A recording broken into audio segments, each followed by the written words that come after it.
Hello, everyone, and Happy New Year 2022. We welcome you all to the Happiness Journey podcast with Dr. Dan, where every journey is worth living. My name is Dr. Dan, and I'm your host for today's episode. I'm a cognitive behavior psychotherapist specializing in anger management issues, both court-appointed and private, marriage counseling, dissociative disorders, narcissistic personality disorders, depression, anxiety, dream analysis, and also provide life, business, and retirement coaching support.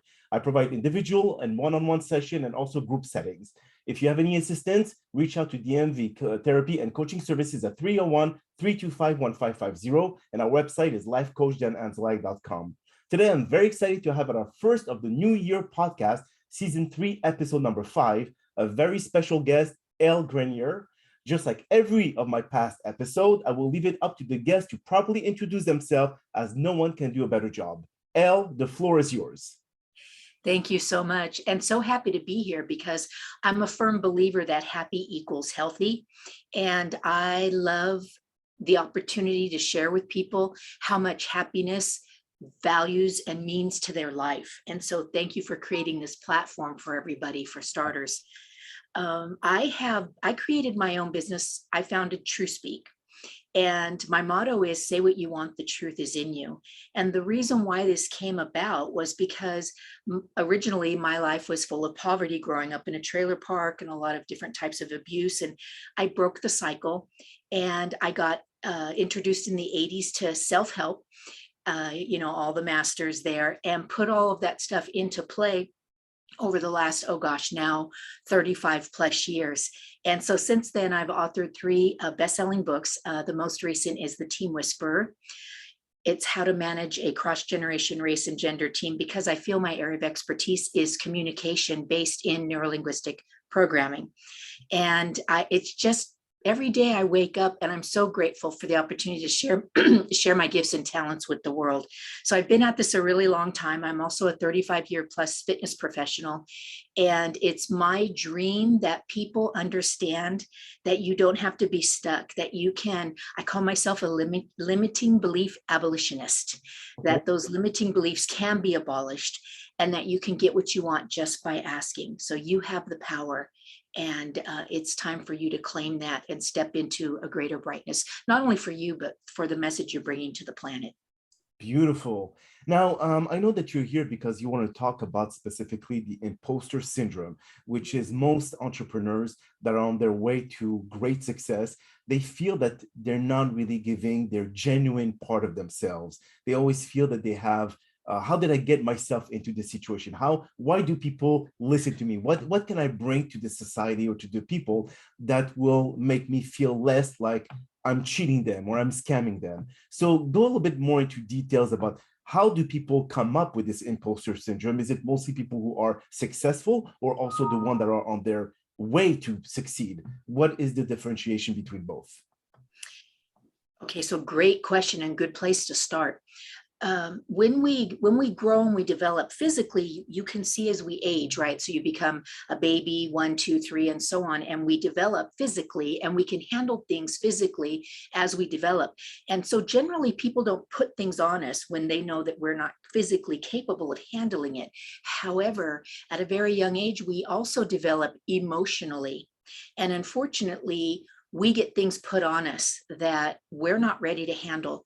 And at a very young age, those things leave emotional scars and baggage. So if you had a 10-pound bag of rice, you wouldn't toss it at a 3-year-old and hope that they're going to catch it. But we toss some serious baggage on children, maybe not intentionally, but they hear the fights, the arguments, they see these things that they are emotionally not capable of. And that's where the imposter syndrome starts. At a very young age, most of us begin to have thoughts that I can't handle this. I'm not good enough. I should be afraid. I need to play small so that I'm not seen. A whole bunch of things like this, right? So I was the oldest of 3, and my father used to always introduce me as, this is my number 1, should have been a son. That's how I was always introduced, right? So at a very young age, I learned, well, I'm not good enough. Clearly, that's what that means. And then finally, when I was 8, my brother was born. And so then my father just quit introducing me. He took his son everywhere, everywhere, everywhere. And I just didn't get introduced. So I went from being not good enough to being invisible. And those kinds of stories are prevalent for many, many, many of us. And what I want people to understand is that was a freaking long time ago, people. Can you own up to that? So see, if it's like, say I have a scar that you can see, you'll go, oh my gosh, what happened? And I can tell the story about the car accident or something like that, right? But we can't see the emotional scars. So if you go through a lot of relationships or you keep getting into the same kind of crappy, like narcissistic relationship, people don't say to you, oh my gosh, do you have emotional scars around that? That's not a conversation that comes up. So it's really important for you to understand when you hear those voices that say you're not good enough, or if people find out that I'm not really wealthy, they're going to know I'm a fraud, or if they find out I've been arrested or I don't have my degree, or whatever story, whatever BS, bad story we're telling ourselves, can stop. We are the master of our story and we can begin to rewrite this. But first, you have to be willing to look back as to how and where this started, so that you can cut the tether and let go of the blame. So I could be a 60-year-old still continuing to blame my father who's been passed for over 20 years. And how is that going to serve me? It's not, and it doesn't serve you. So it's important to understand the origin of the voice that's telling you you're not good enough, so that you can begin to have a conversation with it. So what would you suggest to our listeners, Elle, on how to cut those childhood trauma, that if you would call those trauma, and not bring all this into adulthood, and not bring all this into, as you say, that people going through personal growth, they start like realizing who they are, their value, their purpose in life, etc. So how can they transition? How can they really feel that, okay, now it's time for me to cut the cord. What happened in the past stays in the past, and what's happening now is what I'm going to focus on. Is there certain type of exercise that you could actually recommend so people know what are the transition phase that they need to go and start moving forward? Thanks for asking. I like to do things in triads because I think threes are doable. If you give too much information, then people don't know where to start, right? So the first thing is to let go of the blame. When we blame the government, society, where we were raised, our financial situation, whatever we like to blame for why we don't have what we have, that's the first tether that needs to be cut. And so that begins with hearing your language internally, mostly, as to where you are blaming. So if you say, well, if only I hadn't, or whatever, those ifs only in the past are the first step. So letting go of the blame is the first step. And that comes from awareness, by starting to be a good listener, right? To hear those voices that are running amok in your head. And then to journal those any way, shape, or form. You can do voice notes. Writing is good because it uses both sides of the brain. It's creative and logical at the same time. But to get those thoughts out of your head so they don't stop running, keep running the hamster wheel. So recognize them, getting them in writing, and look at them, and then breathe into it. We don't have enough oxygen in our brain to make really intelligent decisions most of the time. Yeah. So when we slow down and we begin to take more deep, meaningful breaths, close our eyes to minimize external distractions, we can begin to hear our true source. And so the first step is awareness, hearing it, getting it in writing so that you can see it, and then breathe into it. And when you're getting nice and calm, it only takes about 3 rounds of that. Right. In that calmness, you can ask the question, what's my truth? And when you're connected, that you will hear your truth. And it's not going to be that you're a loser, or you're not talented enough, or you should have went to college. So those will be the 3 steps that I recommend to begin to reclaiming your truth. So when you mentioned blame, is it equal to regrets? Somehow I would mentioned yes. about doing the thing that I should have done or shouldn't. So that's more regret than blaming ourselves. So or maybe it's something really similar. Mm-hmm. It is, because when we regret something, generally it's a lack of action. sometimes it's, we jumped in too soon, but many times it's a lack of action. And the reason why is because of those old programs, right, that are telling us play small, right? Don't shine too brightly. Don't put the attention on you, those types of things. So what happens with regret is we tend to what I call pasteurize, and we keep reliving those moments again, but we miss the real gem of that opportunity is this is what happened and how did it make me bigger, stronger, better, smarter. Okay. And then you embrace those aspects of it and you can let go of the regret. And instead you can say, thank you. Yes, I wish this didn't happen to me, but it did. And this is what I learned. I see. So don't you agree, Elle, that there's a lot of conflicting information out there, especially for the young people, where they tell them you have to dream big, or else if your dream doesn't scare you, it's not worth pursuing. So, and those overachievers, those who actually are wanting more and more and more.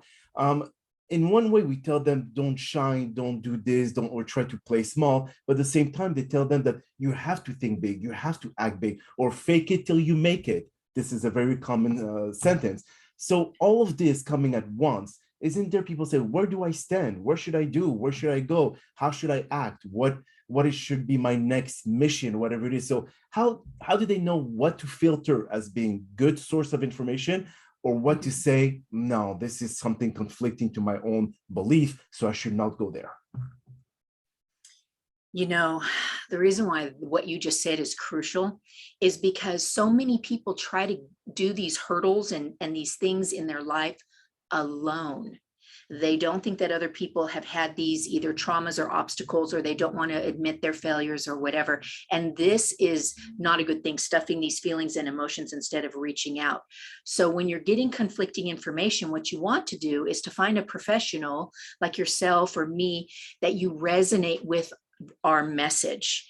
And then you can begin to, with that commonality, you can begin to work together and rise up from these situations. So for example, somebody from my age is going to kind of have the mindset of, we were taught like, just keep getting up, just keep getting up, just keep getting up. But for other people, they don't want that. They don't want to fall. They're like, why do I need to fall? So the younger generation is like, they don't like when people say all millionaires have had bankruptcies and multiple failures. The younger generation is like, why can't I just be effective, and why can't I just be what I'm doing and love it and make a lot of money at it? So the mindset is different. So what I would recommend you do is, when you're hearing conflicting messages, connect with the one that resonates with you most as your personality and start there and begin to work with those folks. Because together, then you can, so like you can't see around the corner until you start getting in the car and going somewhere. So get in the car, work with people, and then as you raise up and as you elevate, then you'll begin to draw in other people into your life who are ready. What do they say? When the student's ready, the master will appear, something like that, right? So, but you've got to at first be willing to pick up the book, begin reading, taking notes, and being a student. Wow, that's really very deep here. Well, when it comes to people who are starting their career, okay, and they want to go, and let's say those who are actually looking for jobs that they love doing, but yet doesn't bring enough financial support for them, but they really are passionate about it. So again, they're really conflicted. Either I do something that I love, that every day I wake up with passion, etc., than doing something that I hate, but yet will help me pay the bills. So now again, they're like in between this zone, the dead zone, if we would call it, to say, well, should I just do something because I will be able to pay my bill, but not be passionate about it, or do something that I will be passionate about, but yet I will be struggling. So again, those limiting beliefs, or they just believe because of their surrounding environment that pushes them to be able to be financially stable, but yet you may hate what you do, but who cares if you hate it?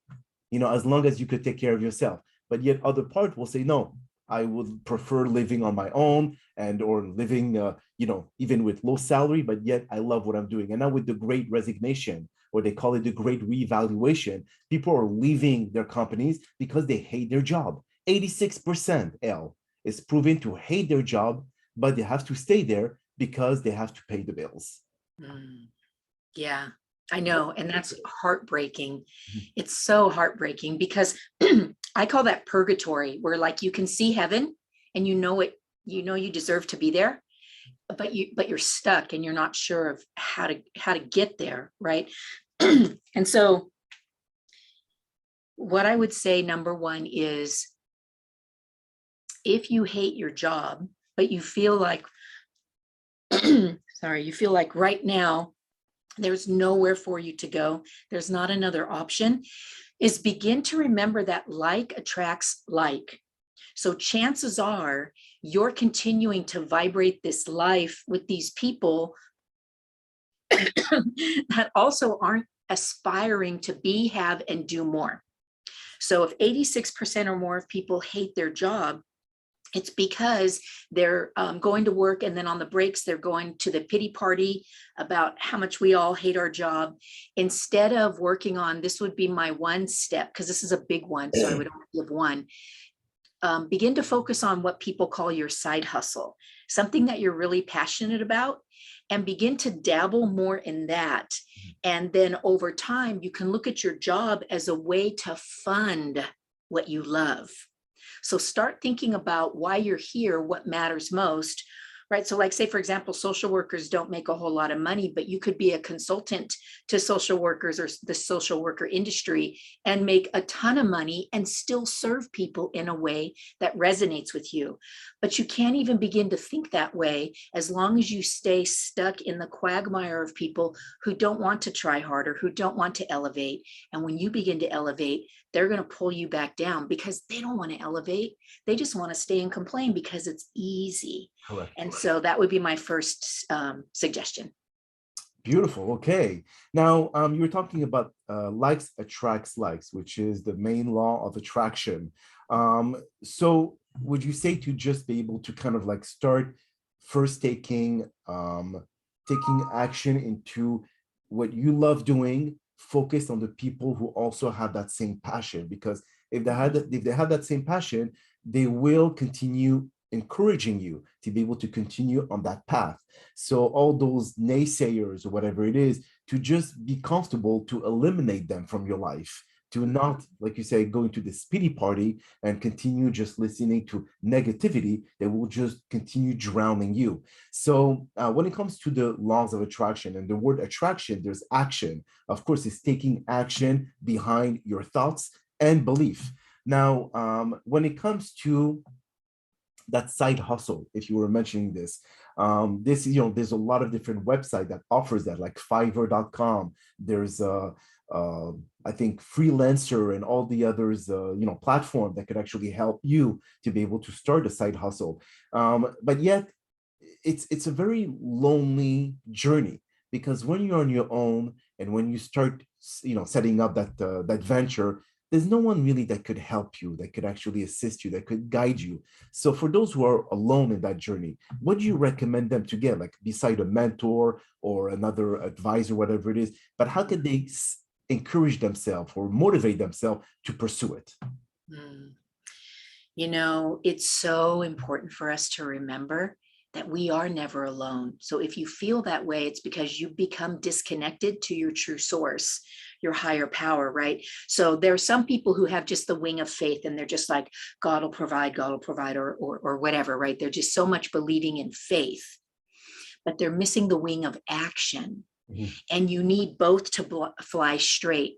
So faith comes in believing in your mission and your purpose and why you're here, but you've got to get out and learn those lessons and turn those corners and see the new things. So when you get quiet, like I mentioned earlier, and you say, well, what is my message, or why am I here?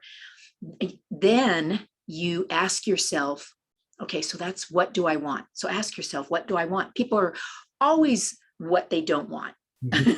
So what do you want, right? We're talking about attraction, attract what you want. Then ask yourself, how can I get there? Even if it's only a few steps in your awareness right now. And then the crucial step is, who can help me? And avoid that little voice that says nobody can help you, because that is not true. Get quiet and ask yourself, who can help me? And then outside of, a mentor or somebody like that, start looking at groups, organizations, start reading peer-reviewed papers. There's so much education available online now for free.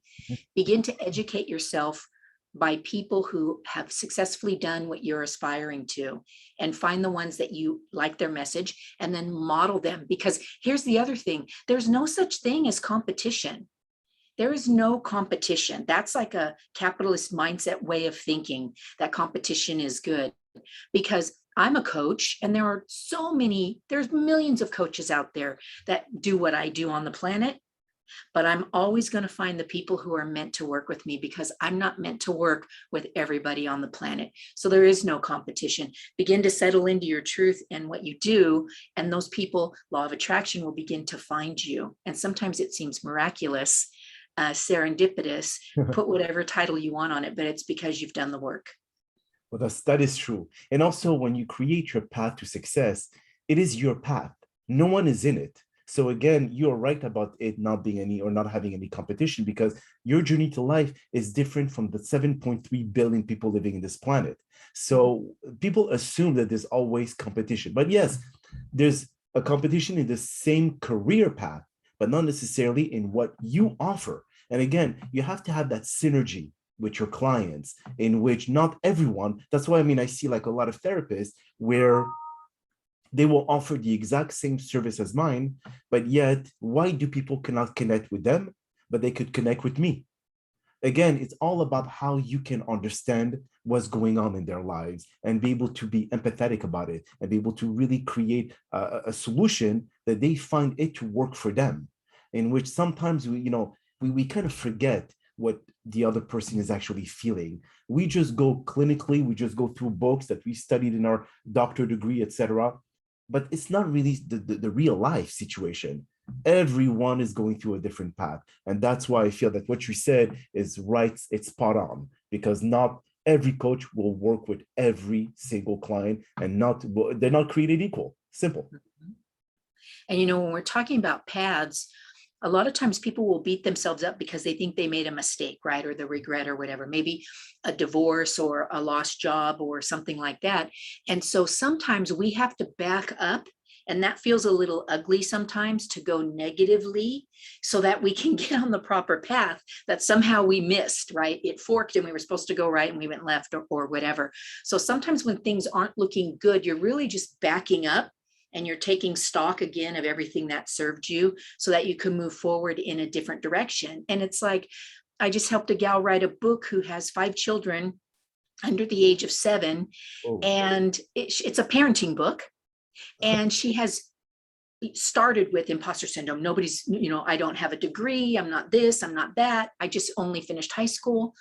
And I'm like, oh my gosh, my dear, you have real life experience, which is priceless. Mm-hmm. And remember that. So we forget how valuable we are, because it was easy for us, and other people, will struggle because they need what you have to offer. So make sure that you're getting out there, because people need you. That is absolutely true. And you're right. I think real life experience, I would say, supersede any education that you could go in at universities, because even Elon Musk said that, I don't care about hiring people who are graduate from Stanford or Harvard, whatever it is. I would prefer understanding or having people that will grow with the company, that will adapt to the culture. And this is what's much more valuable than anything else. So when it comes to meditation, do you encourage people to meditate and to be able to start bringing in some like positive affirmation in their mind, so that could be at least one exercise that could help them through this difficult challenge? I'm laughing a little bit, because in the work that I do, I call it the M word, because so many people will say, I can't meditate, I'm too smart, my brain's too fast, or whatever reason, right? And so I call it the M word, because it's a trigger for a lot of people. And so I would dare say, and to date, I imagine this will be for my entire life, I have 100% success rate with people meditating, and I'll tell you why. And you can do it yourself. It starts with the breath. We are constantly in survival mode, survival mode, survival mode. And we only breathe enough to just function. If you would, whenever, like people say first thing in the morning, 3 times a day, I have no label on it for you. Whenever you feel like you're no longer in control, when it's safe, sit down, close your eyes, and 3 breaths in big, expand your lungs the best you can for a minimum of 4 counts, and then exhale, slow, deep, and meaningful for a minimum of 6. So go 4 in, 6 out. Even if you need to count it down for 3, 2, 1, exhale, 6, 5, 4. Do a minimum of 3 rounds of that. And, I guarantee you're going to feel a sense of calm in that short of amount of time. So that, my friends, is meditation. It's not about being quiet and sitting in loaded position and having a little timer or doing it first thing in the morning or whatever. It's all about the breath. And you have the power and the control. We can go without food. We can go without water for days and days and days, but we can't go out without the breath for very long. That is actually an amazing point. Well, that is all the time that we have for today's podcast. I really do appreciate you for taking the time out of your very busy schedule to join us, especially it being the first episode of 2022. Thank you so much for participating and inspiring our many listeners with your incredible story. And we hope that you have all enjoyed today's episode. And I'm very excited about the many upcoming guests that we have scheduled for the year 2022 of the Happiness Journey podcast, filled with inspirational stories just like the one that you listened today. And here are some concluding words of wisdom. Zig Ziglar once said, "If you can dream it, then you can achieve it. You will get all you want in life if you help enough people get what they want. Self-made millionaires do not exist. If anyone says so, it is a lie. Believe that collectively you can achieve high status, but only if you find others who can help you achieve that status. Power comes with a number, and only when you come together as a team that you could achieve greatness. However, this journey shouldn't be a selfish one. If you reach the top, take everyone else who have helped you to achieve the similar status. Never forget those who believed in you, as you can easily be forgotten down the road. Start the year 2022 with working collectively and focus on helping each other reach destination. Doing it alone can be draining. Doing it together can be fulfilling. My name is Dr. Danamzallag, and you may all keep pursuing your amazing journey in life." Here you go. Yay. So that was amazing, Elle. I really, really do appreciate you taking the time to come today. And I'm happy that we have had the chance. And your topic is really in point when it comes to, helping people going through this imposter syndrome. And of course, making them or feel like, am I doing right? Am I not being honest with myself? Am I misleading people, etc.? So I think this is really a good thing that